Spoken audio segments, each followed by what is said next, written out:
until you try. You never feel happy.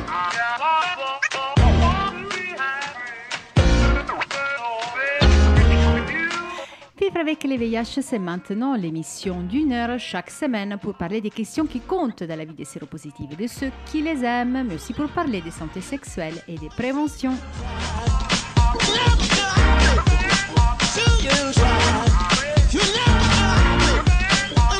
Aujourd'hui, nous revenons sur les journées de la Convention SIDAction, cet événement qui réunit associatifs, chercheurs, professionnels de santé, militantes de France et de l'étranger depuis 2005. Nous vous présenterons l'intervention de François Dabis, professeur en épidémiologie, et de Yazdan Pana, directeur de l'ANRS MIE. Passerons ensuite aux annonces du cœur pour finir avec les infos de la semaine.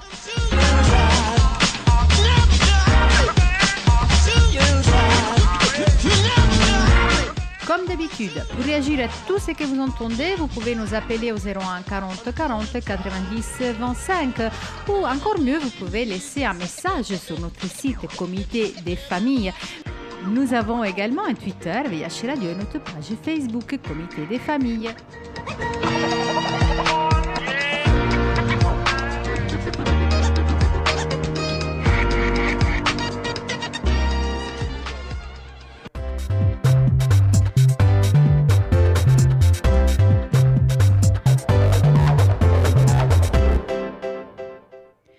Depuis 2005, SIDAction convie tous les acteurs de la lutte contre le sida lors de sa convention bisannuelle. Cet événement, traditionnellement organisé à l'Hôtel des Villes de Paris, réunit associatifs, chercheurs, professionnels de santé, militants de France et de l'étranger. En 2021, la convention a porté sur le thème « Reprendre la main, les défis de la lutte contre le VIH ». Je vous propose d'écouter les points épidémiologiques avec le professeur François Dabis. Les autres épidémies ont-elles été éclipsées par la Covid ? Merci. Alors, on m'a demandé de traiter d'un sujet. Les autres pandémies ont-elles été éclipsées par la Covid ? J'ai bien sûr accepté ce sujet, mais j'avais moi-même quelques doutes lorsque j'ai commencé à réfléchir à ce sujet, à voir. Je pensais qu'il y aurait très peu de données. Et je m'aperçois quand même, je me suis aperçu, et je vais les partager avec vous, qu'il y a déjà pas mal d'informations qui ont circulé, qui sont des vraies données et pas uniquement des modèles ou des commentaires. On peut déjà s'interroger sur un certain nombre de choses. Alors, la première chose dont il faut bien, je crois, se souvenir, et Richard Horton, le rédacteur en chef du Lancet, l'a dit dès le mois de septembre l'année dernière, c'est que certes, le Covid-19 ou la Covid-19, c'est une pandémie au sens où c'est une maladie qui s'est propagée dans le monde entier en un temps qui plus est extrêmement bref, mais c'est beaucoup plus que ça, et il a employé le mot de syndémie, au sens où c'est un problème de santé au départ qui affecte très rapidement, on peut dire, l'ensemble des segments de notre société. J'ai envie de dire comme l'avait fait le VIH, mais de manière bien sûr différente vu le contexte. Alors, si on pense à syndémie et si on imagine bien on revoit bien tout ce qui s'est passé depuis 18 mois maintenant, on évoque effectivement tout de suite les relations entre la Covid et beaucoup d'autres problématiques, dont des problématiques de santé. Et effectivement, à votre demande, j'ai choisi d'en regarder 4 tout particulièrement: le VIH-Sida, les hépatites virales, la tuberculose et le paludisme. Alors, regardons, bien sûr, c'est normal, vu l'audience et la session où on est, le VIH-Sida tout d'abord. Alors, partons des chiffres. Alors, pourquoi je remets quelques chiffres et je n'en mettrai pas beaucoup ? C'est parce qu'on est dans le mois de juin 2021 où on célèbre, je ne sais pas s'il faut le célébrer ou en tout cas le commémorer, les 40 ans de lutte contre cette infection. À l'époque, ce n'était même pas un virus. Il nous faudra encore recommémorer ça dans 2 ans. Et donc, ces chiffres Ces chiffres de l'ONU-SIDA, 1,5 million de nouvelles infections par an, 38 millions de personnes qui vivent avec le VIH, 690 000 décès dans l'année, sont des chiffres qu'on connaît, sont des chiffres qui sont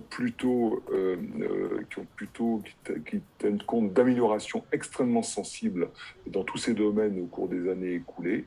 Mais comme c'est écrit ici, et j'extrais cette phrase du rapport le plus récent de l'ONU-SIDA, là, au moment justement de notre anniversaire du mois de juin 2021, on note un ralentissement des progrès dans pratiquement tous les indicateurs au cours des dernières périodes de temps. C'est-à-dire que oui, il y a toujours des progrès, mais ces progrès ont tendance à être de plus en plus lents. Peut-être que là où on aura des progrès les plus significatifs encore dans les 10 prochaines années, c'est sur la réduction de la mortalité. Mais pour le reste, les progrès étant lents et le ralentissement semblant se dessiner, il est fort possible que l'horizon 2030, pour l'instant, soit encore assez incertain. Alors, le pays qu'on pourrait penser être le plus avancé dans tous les domaines, et notamment parce que la science y a beaucoup fait de progrès qui ont irrigué sur l'ensemble du monde, même si je crois que la France notamment, on n'a pas à rougir de la science qu'on a produite.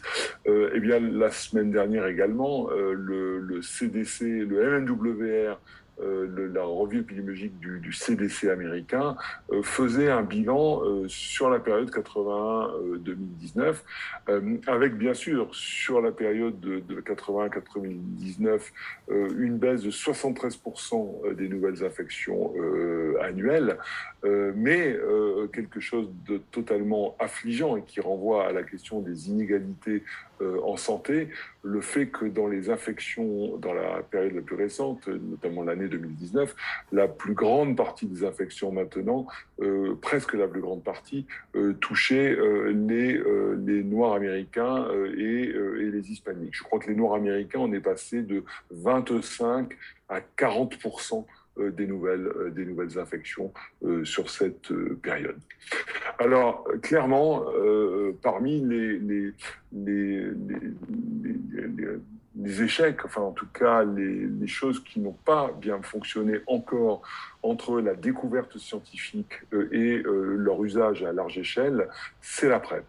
Et là, Anthony Fauci, que tout le monde connaît, à la CROI 2021, qui s'appelait la Virtual CROI, a montré cette diapositive qui me semble très très révélatrice du fossé qu'il y a encore dans l'usage, hein, puisque l'estimation du gouvernement américain ou des instances américaines en matière d'usage de la PrEP aux États-Unis, c'est à peine 18% de la cible que l'on peut imaginer devoir avoir.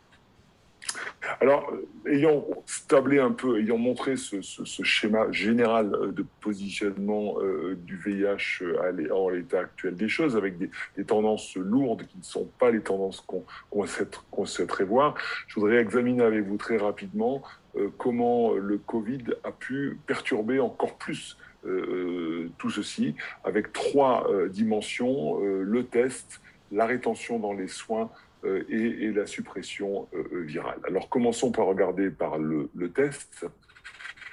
Et venons en France, c'est quand même aussi très intéressant de voir des données françaises. Alors j'espère ne pas dupliquer ce que peut-être l'équipe de Santé publique France a présenté hier, je crois dans la plénière.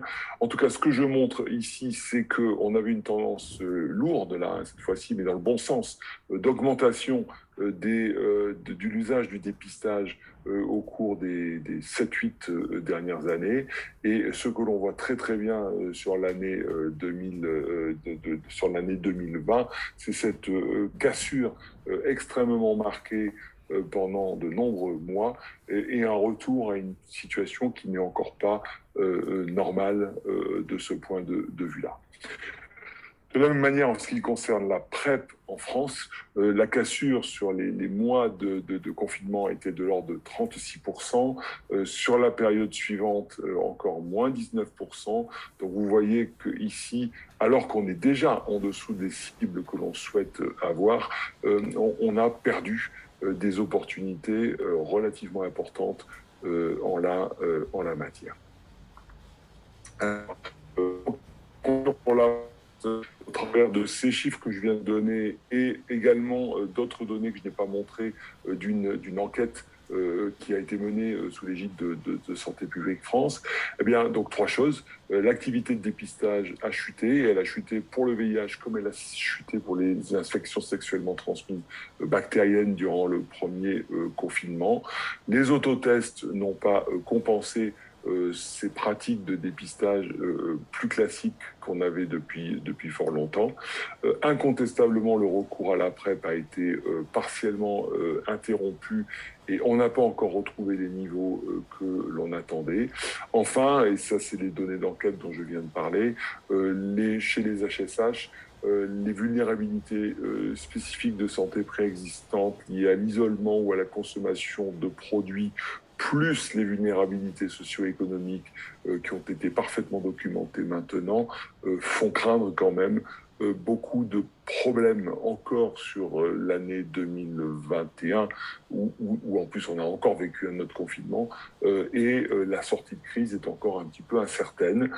Ça aura des conséquences sur le niveau de couverture préventive pour les personnes les plus exposées, les personnes qui sont donc les plus vulnérables, et au-delà de ça, sur les délais au diagnostic pour les personnes infectées et la prise en charge individuelle qui permet d'aboutir par l'usage universel du traitement au traitement comme moyen de prévention, les fétasmes. Donc on peut s'attendre, il faudra le vérifier dans l'année à venir, que les délais entre le diagnostic et la prise en charge tendent à augmenter ou en tout cas ne baissent plus quelque temps.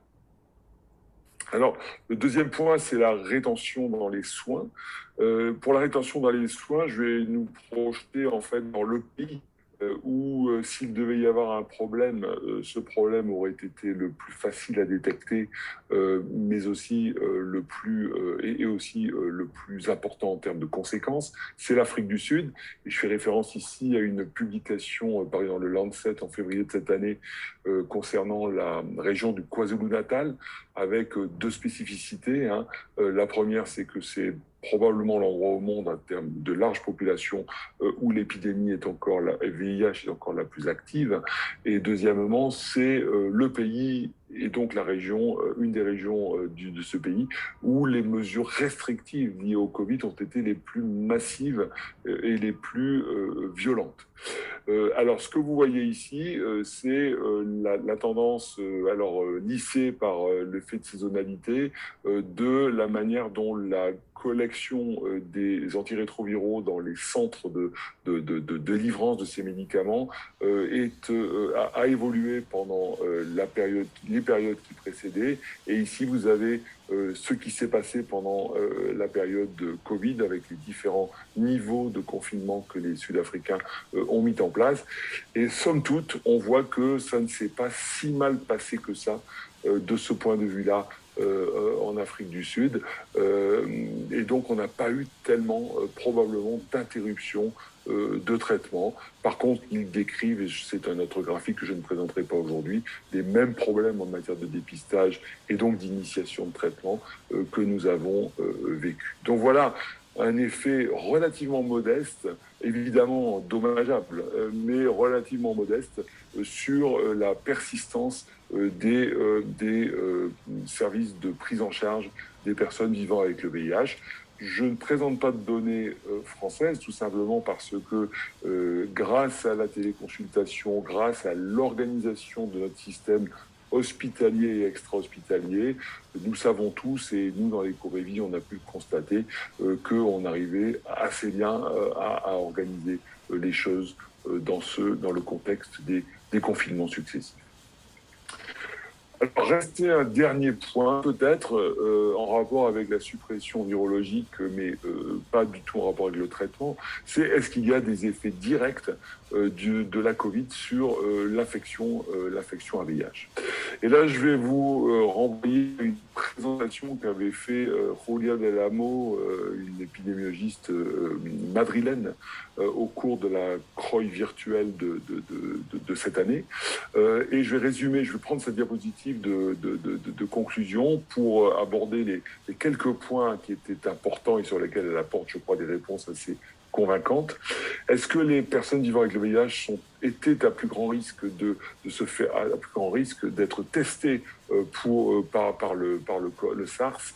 Eh bien, oui, dans des conditions égales d'accès aux tests, on a testé plus volontiers les personnes vivant avec le VIH, ce qui était plutôt une bonne chose. Est-ce que les personnes vivant avec le VIH avaient un plus grand risque d'acquérir l'infection à VIH? Cela a semblé le cas dans la plupart des analyses qu'on qualifie de non ajustées, mais que une fois qu'on a ajusté sur les différences de caractéristiques socio-économiques, ces effets n'apparaissent pas si importants que cela. Troisièmement, est-ce que les personnes vivant avec le VIH avaient un risque plus élevé de maladies sévères liées à la Covid?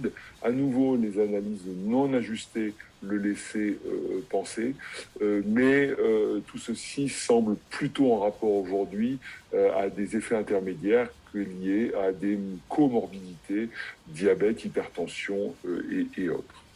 Enfin, dernier point, est-ce que toutes les personnes vivant avec le VIH ont le même risque de maladie à Covid sévère? Ils ne le sont probablement pas. Et en effet, il y a des différences entre personnes et entre groupes de personnes, mais ceci ressemble quand même très fort à ce que nous avons vu dans la population générale. Voilà, alors je terminerai cette partie de ma présentation en disant qu'il y a une méta-analyse et une revue systématique qui viennent de sortir sur ce sujet, et je vous donne ici la publication. Je rappellerai qu'en début d'année 2025, l'ONU-SIDA nous a boosté tous, en tout cas tous les pays, vers de nouvelles cibles dans lesquelles on retrouve ce qui étaient les 90 historiques et qui maintenant sont montés à 95. Les 3,95, ils sont ici. Mais on voit qu'il y a d'autres choses qui sont mentionnées. Excusez-moi, ils sont ici. Mais on voit d'autres choses qui sont mentionnées maintenant également, comme devant atteindre 95% d'ici 2025. Et aussi des recommandations en matière de niveau ABC de discrimination, qui sont également des indicateurs qu'il faudra suivre dans le futur et sur lesquels la Covid pourrait avoir eu des impacts. Enfin, j'amènerai totalement le VIH et je resterai beaucoup plus rapide sur les autres sujets. Je préfère me rassurer tout de suite Christine sur la modération pour parler aussi du financement. Et dans ce financement, dire que si on regarde le financement international sur les grandes pandémies, on voit que là où le financement en rapport avec le VIH, PEPFAR, Global Fund, UNITAID a fait totalement décoller la courbe du niveau mondial des financements, on voit qu'au cours des dernières années où beaucoup d'autres choses se sont passées, j'y reviendrai dans ma conclusion, ces niveaux ont eu beaucoup plus de mal à évoluer. Et donc, on est sur la voie d'une globalisation des financements. Ça sera ma diapositive de conclusion dans 2-3 minutes. Je termine vraiment cette fois-ci la problématique du VIH en vous renvoyant à un article très intéressant écrit en français par Stéphanie Ciambiano il y a quelques semaines également dans Médecine tropicale et santé internationale, et qui est une belle perspective, je trouve, sur les parallélismes entre ces deux pathologies. Alors, passons très très brièvement à l'hépatite virale. Je dirais que pour l'hépatite virale, je n'ai pas d'indication, je n'ai pas trouvé d'informations comme quoi l'épidémie de Covid peut avoir vraiment impacté la lutte contre les hépatites. Et je mentionnerai le fait que la semaine dernière, l'OMS a sorti des directives sur la manière de valider l'élimination des hépatites virales dans les pays. Ceci me semble important. Ça veut dire qu'on continue à voir la réduction des hépatites et probablement le contrôle durable des hépatites comme relativement faisable d'ici 2030. Et j'ai mentionné ici sur la gauche des indicateurs qui sont ceux qu'on retrouve dans ce rapport. Alors je terminerai par je presque termine avec la tuberculose. Sur la tuberculose, on vient d'avoir le rapport annuel à nouveau de l'OMS sur les programmes de lutte contre la tuberculose. Vous voyez ici qu'il y a au moins 7 indicateurs majeurs qui sont mentionnés là-dessus, avec des cibles qui sont au milieu de ces cercles. Et ce qu'il faut voir tout de suite par le code couleur, c'est que la couleur indique le niveau d'atteinte de ces cibles, par rapport à là où on aurait dû être en 2019 ou un petit peu plus tard pour certains. Ça veut dire que, quels que soient les indicateurs, le degré d'atteinte des cibles est relativement modéré globalement en matière de tuberculose. Alors, est-ce que la Covid a modifié quoi que ce soit ou a pu aggraver un petit peu les choses? Eh bien, à nouveau, dans ce rapport, on trouve une information intéressante concernant 4 pays, Inde, Indonésie, Philippines et Afrique du Sud. Pourquoi ces pays sont choisis? Parce que ces pays représentent à eux 4 presque la moitié de tout le fardeau des nouveaux diagnostics de tuberculose dans le monde. Et ce que l'on voit évidemment pendant les confinements de l'année 2020, c'est la chute relativement profonde des niveaux de diagnostic de la tuberculose dans ces pays. Donc on peut s'attendre effectivement à des impacts sur 2021-2022. Et bien sûr, il faut se poser la question, et les responsables de ces programmes se les poseront, de savoir si ceci est provisoire ou si ceci durera. J'en terminerai avec le paludisme. Paludisme qui est vu, lui, comme un effort dans la durée en matière de pandémie. Le rapport annuel vient de sortir sur la lutte contre le paludisme. Vous voyez que l'ordre de grandeur des chiffres, les milliards de cas évités depuis 2000, les 7,5 millions de morts évitées depuis... On ne se projette pas dans le même horizon et on ne se projette pas non plus dans les mêmes figures chiffrées. Et ce qui est intéressant et que j'ai trouvé dans ce rapport, c'est les indicateurs sur les grands domaines dans lesquels les programmes de paludisme interviennent et la relation possible que peut avoir le Covid avec ces indicateurs. Alors je m'excuse, c'est un petit peu jargonné, parce qu'en matière de malaria, ils ont leur propre jargon qu'on ne connaît pas très très bien.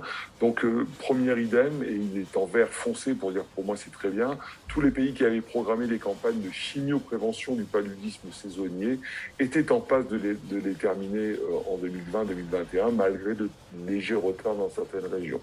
Un petit peu moins bien, sur les 47 pays ayant planifié des campagnes de pulvérisation intradomiciliaire d'insecticides, 23 les avaient terminées et 13 sont en phase de les terminer.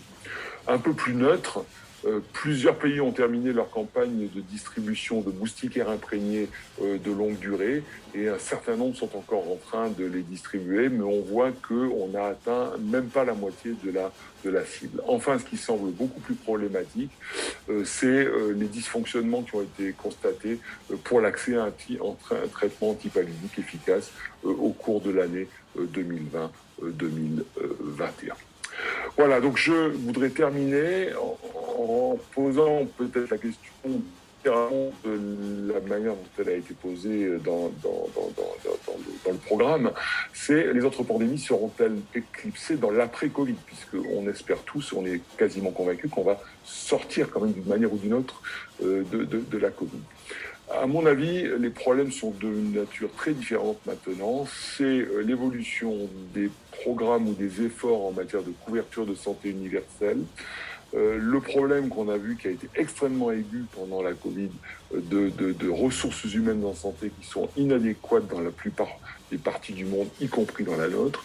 Et puis, bien sûr, la réforme de l'OMS et de l'architecture de la santé mondiale, dont on parle beaucoup depuis quelques semaines, le tout débouchant sur un financement de la lutte contre les pandémies actuelles et futures qui soit adapté. Et donc, ce sera vraiment ma dernière diapo. Je vous ai montré cette diapo tout à l'heure qui montre que progressivement, les efforts autour du VIH et quelque part du paludisme et de la tuberculose ont été dilués dans beaucoup d'autres choses. Ce que je ne vois pas encore, et je n'ai pas trouvé les chiffres, c'est le montant des efforts financiers qui ont été déployés sur l'année 2020 et encore moins 2021.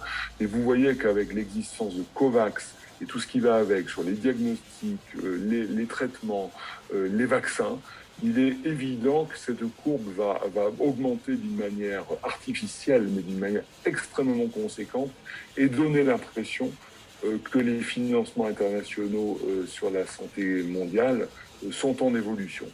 Moi, je dis que l'avenir me semble particulièrement incertain pour toutes les pandémies, au-delà de l'épisode 2020-2021 que nous venons de vivre. Et je vous laisserai donc probablement sur cette conclusion. Une conclusion qui, à mon avis, devra maintenant nous aider à travailler avec deux dimensions. La première, c'est qu'il faudra toujours travailler, y compris dans le VIH, en commençant par le VIH, en suivant la science. Et l'International AIDS Society, cette semaine, a fait un statement sur le sujet très clair. Voilà. Et deuxièmement, sur le fait que, en ce qui concerne les trois pandémies principales, mais pour d'autres aussi, il faut qu'on raisonne de plus en plus sur le fait que les solutions qu'on a de notre disposition sont ce qui s'appelle des biens communs mondiaux. Et vous avez entendu, c'était la voix de François Dabis que nous avons enregistrée lors de la convention SIDAction. Il a fait un point sur les autres épidémies, si elles ont été éclipsées par la Covid. Passons maintenant à une autre personne interviewée. Où va la recherche contre le VIH? Du coup, passons à l'intervention du directeur de l'ANRS Maladies infectieuses émergentes, Yazdan Pana. La création de l'agence, je tenais d'ailleurs à le dire qu'on l'a fait ensemble avec François Dabis qui est présent. Toute l'installation à partir du mois de juin 2020 jusqu'au mois de décembre. Parce qu'il y avait un contexte, on avait réfléchi déjà avant à ça, mais c'est sûr que la crise Covid a accéléré un peu les choses.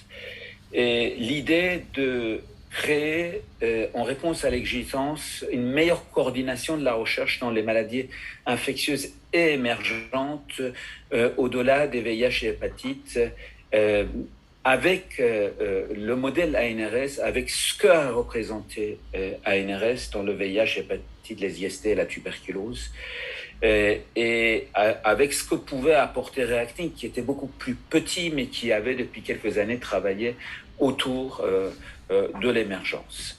Et en gros, l'ANRS Maladies infectieuses émergentes est née de cette fusion entre les deux.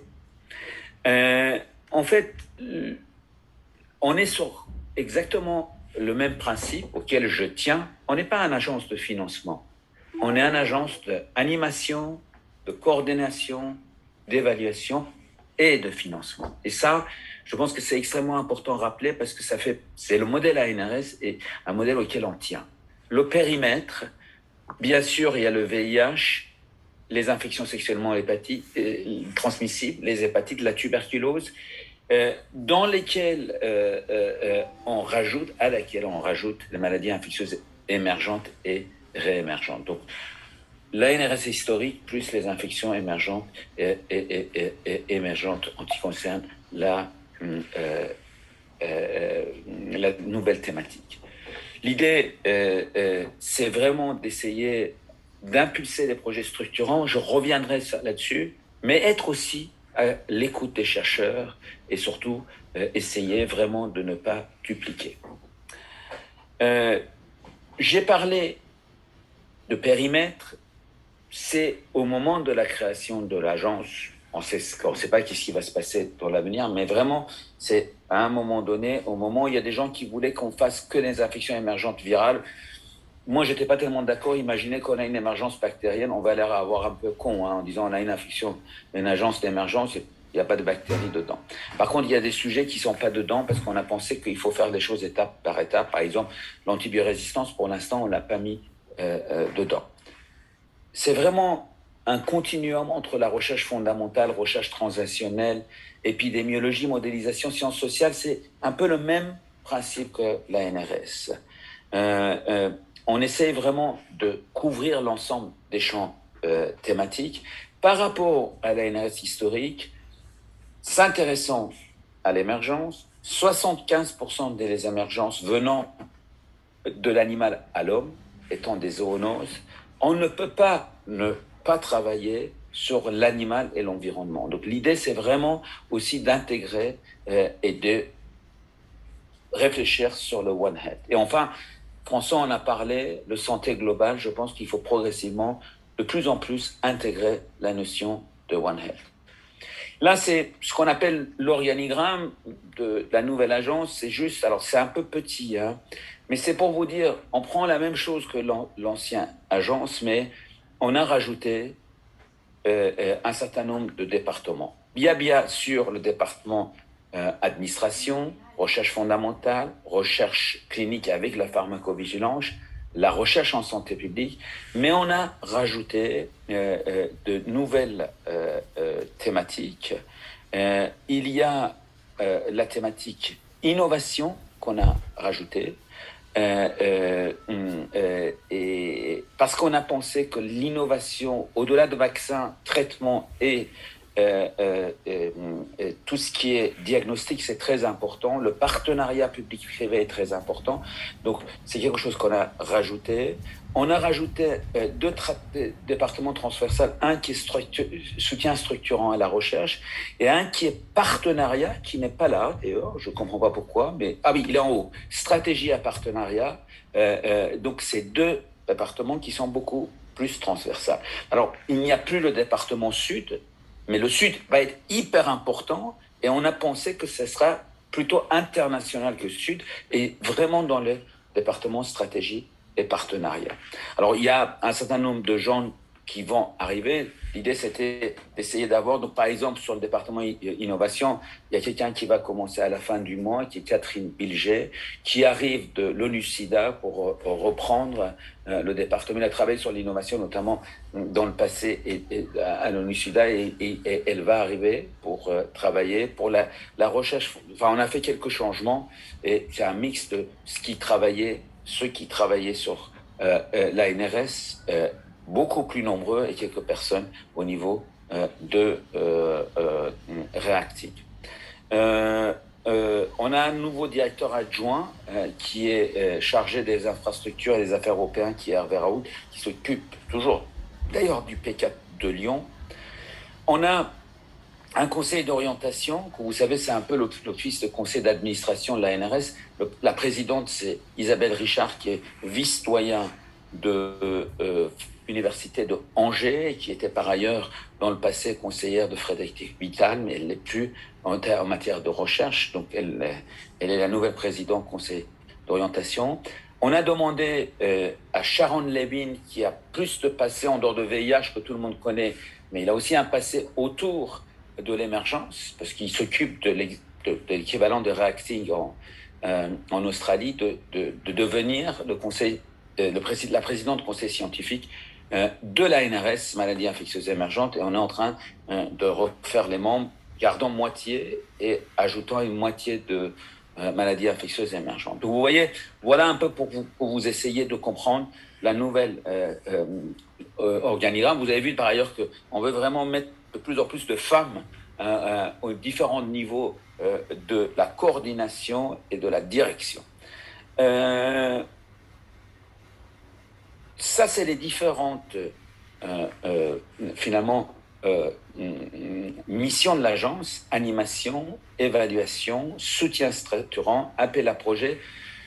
Je ne vais pas détailler ça, je vais un peu revenir sur tout ce qui est animation et coordination après. C'est une agence autonome au service de sa mission de facilitation. On a vraiment essayé de mettre d'autres organismes que les organismes qui étaient au sein de la NRS historique, et de faire rentrer d'autres éléments comme par exemple le CEA, comme le CIRAD, comme l'IRAE, parce qu'il y a une One Health, soit au niveau de conseil d'orientation, soit au niveau de ce qu'on appelle le conseil de partenaires. Donc, je ne vais pas tout détailler. Bien sûr, le rôle des associations est très important, comme avant. Les associations des patients, la nouveauté, c'est qu'on a fait rentrer les ONG aussi. Par exemple, au niveau de conseil d'orientation de l'agence, il y a maintenant Médecins du Monde. Au niveau de conseil scientifique, on va proposer probablement à MSF d'être présent pour essayer aussi, parce que dans l'émergence, c'est très important. Le budget, parce que je sais que tout le monde veut, où va le VIH, une des questions clés, c'est quoi le budget? Ça, c'est les dotations historiques de Mesri, du ministère de la Recherche, 39 millions d'euros. Il y a un dossier. Alors, pour Reacting, c'est 500 000 euros par an, donc c'est rien. Donc ça, bien sûr, ça va continuer. Et attention, vraiment l'objectif, puisqu'on parle de VIH, des hépatites, des IST, de la tuberculose, ce n'est absolument pas de modifier quoi que ce soit à ce budget, de garder tel quel. Alors, pour le reste, il fallait aller trouver du budget. Donc, il y a un plan prioritaire de recherche. Vous avez entendu la semaine dernière, ou il y a 15 jours, ça a été déclaré par la ministre, 80 millions d'euros sur 3 à 5 ans. Et en gros, l'idée de ce PEPR, c'est de faire des appels à projets et des soutiens structurants autour de la préparation à l'émergence. D'essayer de comprendre déjà pourquoi il y a l'émergence, donc autour des sciences fondamentales, mais aussi autour de l'épidémiologie et sciences sociales, d'essayer de mettre en place des contre-mesures pour lutter, ça c'est le segment 2, et enfin, d'essayer aussi de comprendre sur un plan sociétal pourquoi il y a ces émergences et essayer de mettre en place des choses pour lutter contre. Donc 3 segments sur lesquels on travaille. Les 3 segments, ça fait 80 millions d'euros sur 3 à 5 ans. On espère le faire 3 ans. Ça, c'est une source de financement pour essayer de mettre en place dès cette année, dès le mois d'octobre, j'espère, un premier appel à projet autour de la préparation de l'émergence. On a par ailleurs un budget, et c'est en train de se préciser, assez important pour financer la réponse à l'urgence en 2021. Donc là, on va aussi l'avoir, c'est assez important. Alors comme le chiffre n'est pas assez exact encore, je préfère ne pas le dire pour ne pas me contredire, mais ces deux-là, on l'a quasiment de manière sûre. On a demandé après 2021 un financement récurrent pour répondre à la crise entre 10 à 15 millions pour lesquels on est en train de lutter. On a un financement, ça s'est quasi fait, de recherche clinique via le PHRC qui nous donnerait à partir de 2022 10 millions par an. Donc on est en train d'avancer, c'est pour vous dire, tout n'est pas gagné, je ne vais pas être, mais on a quand même des budgets pour la préparation, pour répondre à l'urgence et pour essayer de mieux s'organiser. L'idée, c'est, on a 40 millions pour VIH et hépatite et on arrive à 40 millions pour l'émergence de manière continue par an.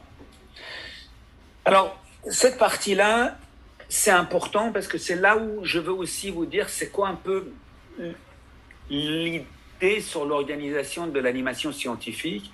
On a commencé avec François ça et après on a continué, c'est de consultation de la communauté. Et on a continué avec, quand on est arrivé vers le mois de janvier-février, on a demandé à toutes les actions coordonnées de travailler sur un peu la stratégie future de l'agence. On a eu des réunions avec les sites ANRS et on a consulté les chercheurs via une communication spéciale. C'est quoi les différentes questions? La première question, très compliquée, c'est est-ce qu'il faut avoir une animation, une coordination verticale ou transversale?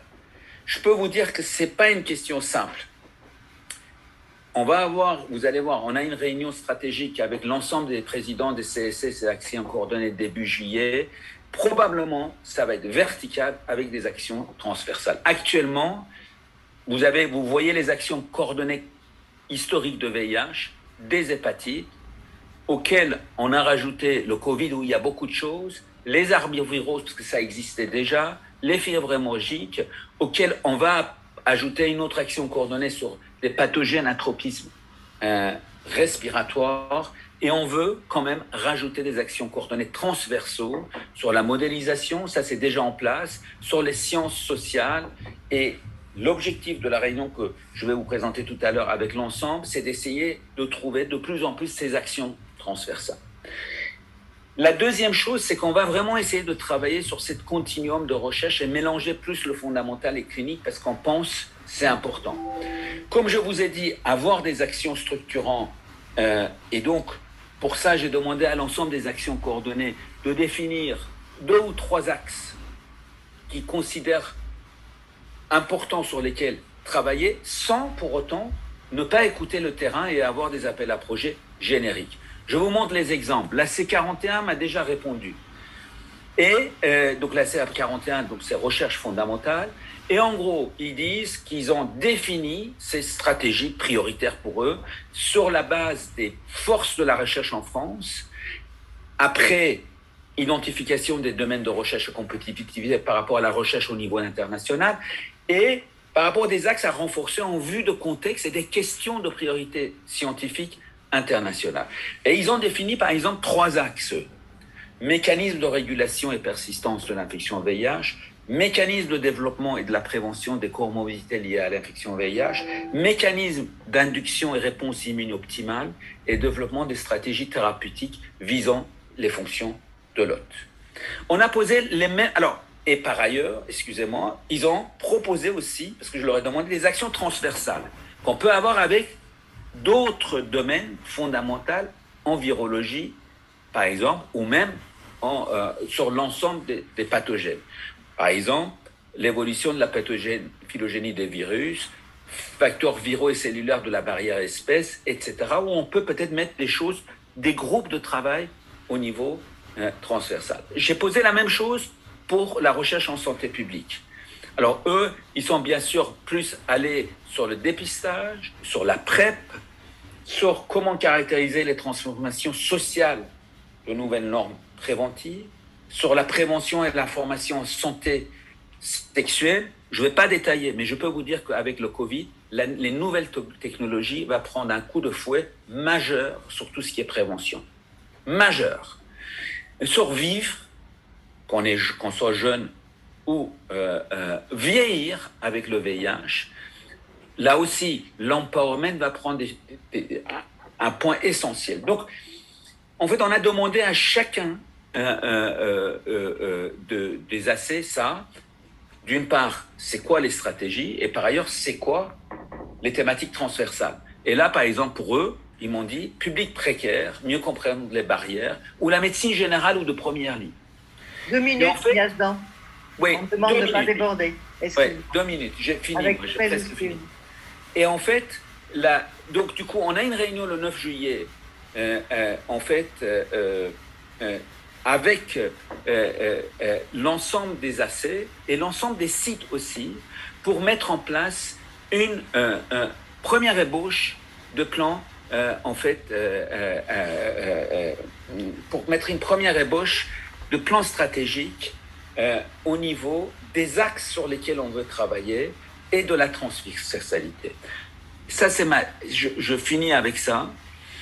Par ailleurs, donc je vais vous dire aussi que sur les sites, là aussi, il y aura une réunion pour essayer de définir un programme stratégique, pour essayer d'ouvrir d'autres sites, pour augmenter le nombre de projets au sein du réseau, pour faire plus de sud-sud, mais aussi de nord-sud. Et les mêmes discussions ont lieu sur les financements des projets. Est-ce qu'il faut que ça soit générique ou structurant, ou peut-être les deux? Et par ailleurs, on a mis en place un groupe qui va commencer à travailler, je pense probablement en septembre, sur un politique jeune qu'on peut aussi vraiment renforcer avec des financements ciblant les jeunes. Voilà, je m'arrête là. Alors vous voyez, j'ai essayé de présenter quelque chose beaucoup plus global avec la place de VIH dedans pour essayer de vous dire comment, vers quoi on va aller et avec, j'espère, un plan stratégique au mois de septembre, une fois qu'on a aussi beaucoup plus d'infos sur les financements. Merci.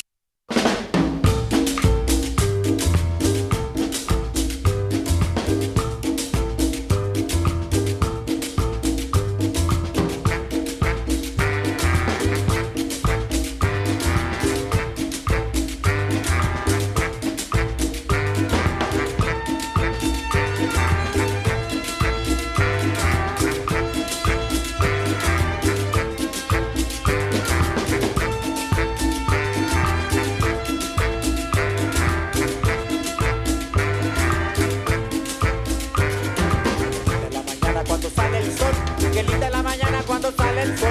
La vida se ennoblece con su resplandor. La vida se ennoblece con su resplandor. De los ritmos de Colombia, la cumbia es la matrona. Por eso quiero que sepan que el ritmo de Cuyambe es hermano del ya famoso ritmo de Berecumbe.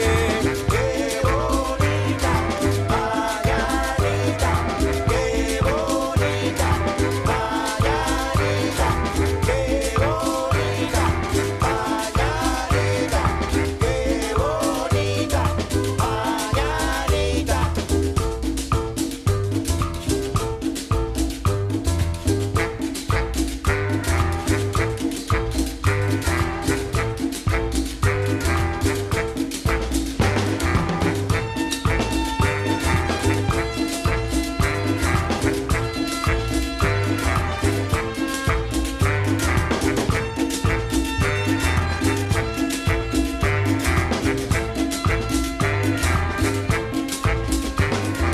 Linda la mañana cuando sale el sol, qué linda la mañana cuando sale el sol.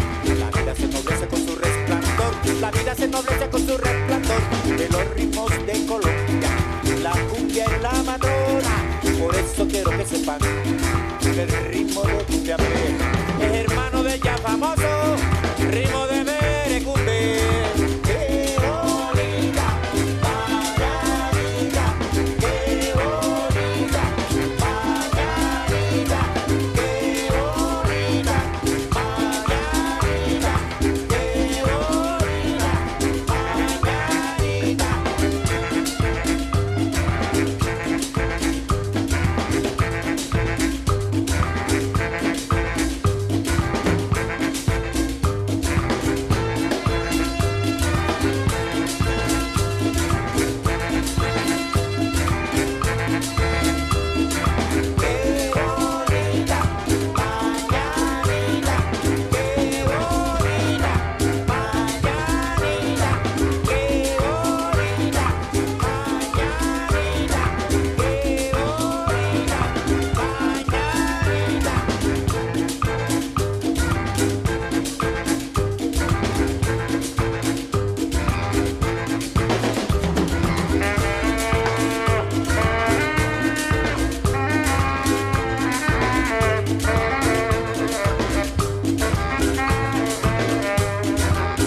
Vous êtes toujours à l'écoute des Vivre avec les VIH, ce sont les annonces du cœur.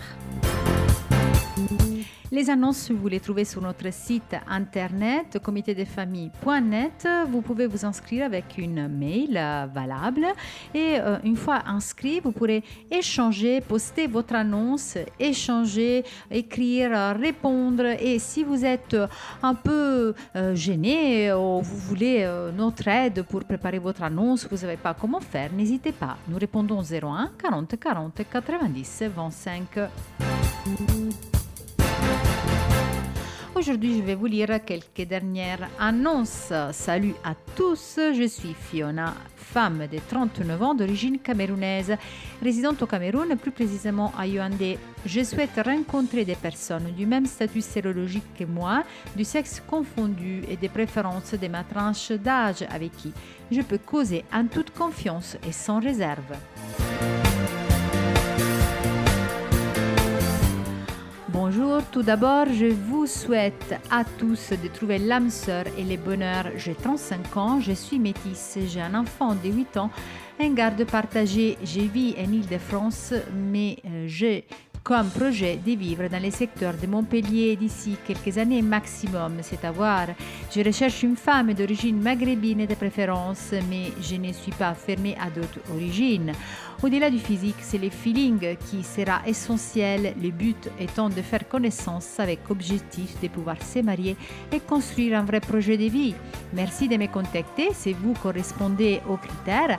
J'ai essayé d'être précis dans l'annonce afin de faciliter les recherches de chacun. Et je continue. Toi, simplement, moi, jeune homme, inondé de vie, rempli d'amour à offrir et qui a un retour. Sans complexe, plutôt amical, je voudrais bien te connaître quel est ton besoin et être l'être humain. Pas parfait, mais attentionné à te l'offrir. Je suis comme toute personne, loin de moi la perfection.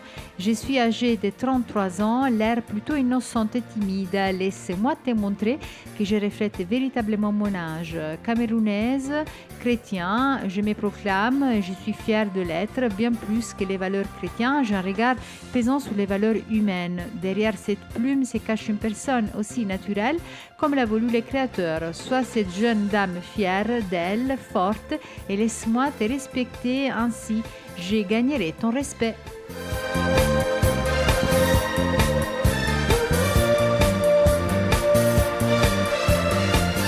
Et les dernières annonces d'aujourd'hui. Bonjour, je suis une femme, je suis à la recherche d'une relation sérieuse. Je n'ai marre de la solitude, c'est très dur vraiment. Je suis prête à m'engager dans une relation sérieuse, même me marier, avoir des enfants. À très vite, j'espère. Bisous, bisous, bisous.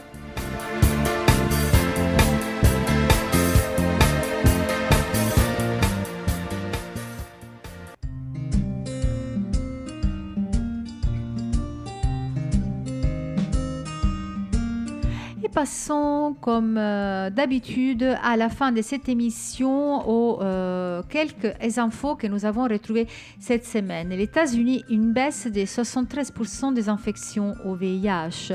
Selon une étude des autorités sanitaires, le nombre annuel de nouvelles infections au VIH a chuté de 73% entre 1980 et 2019 aux États-Unis. En effet, comme l'explique l'Ouest France, le nombre de nouvelles infections au VIH était de 130 400 entre 1984 et 1985 aux États-Unis. En 2019, le nombre annuel d'infections s'élevait à 34 800. Comment expliquer ces chiffres donc?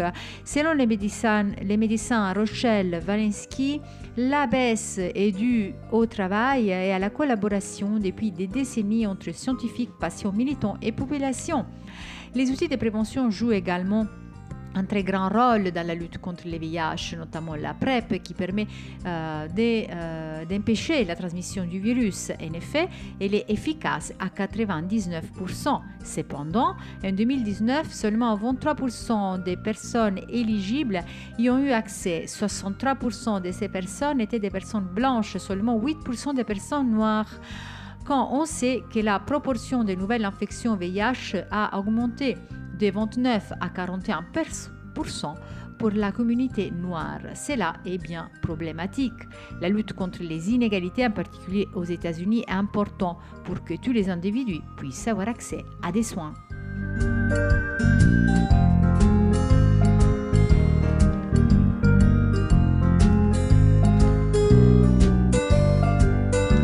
Et si nous passons à la France où on est avec l'épidémie des sida, 40 ans après la découverte du virus du sida, où sommes-nous dans la recherche et la lutte contre ce virus? Identifié pour la première fois en 1983 par l'Institut Pasteur à Paris, aujourd'hui nous parvenons à contrôler le virus grâce à la prévention au traitement qui s'améliore de jour en jour. Cependant, malgré de fortes améliorations dans la prévention, des personnes sont contaminées chaque année en France. 173 000 personnes sont séropositives, dont 24 000 personnes qui vivent avec le virus sans le savoir. Ces chiffres s'expliquent par les retards dans les dépistages, selon Santé publique France. Grâce aux données récoltées de diverses recherches, Santé publique France établit les profils des personnes ayant découvert la séroposité leur séropositivité à notre période. Les hommes ayant des rapports sexuels avec les hommes et les hétérosexuels nés à l'étranger restent les deux groupes les plus touchés et représentent respectivement 43% et 37% des découvertes de séropositivité déclarées entre janvier 2019 et septembre 2020. Les retards de dépistage ont engendré entre 2019 et 2020 26% des découvertes de séropositivité à un stade SIDA, c'est-à-dire quand les défenses immunitaires de la personne infectée sont très basses, la rendant vulnérable aux infections et aux autres maladies. La Covid a eu un fort impact sur le dépistage du VIH. Selon SIDAction et des autres associations, le nombre de dépistages a diminué de 56% depuis les premiers confinements. Malgré un rattrapage, les chiffres restent inférieurs à ceux de l'année précédente. Selon Santé publique France, il y a eu 650 000 tests de dépistage en moins en 2020.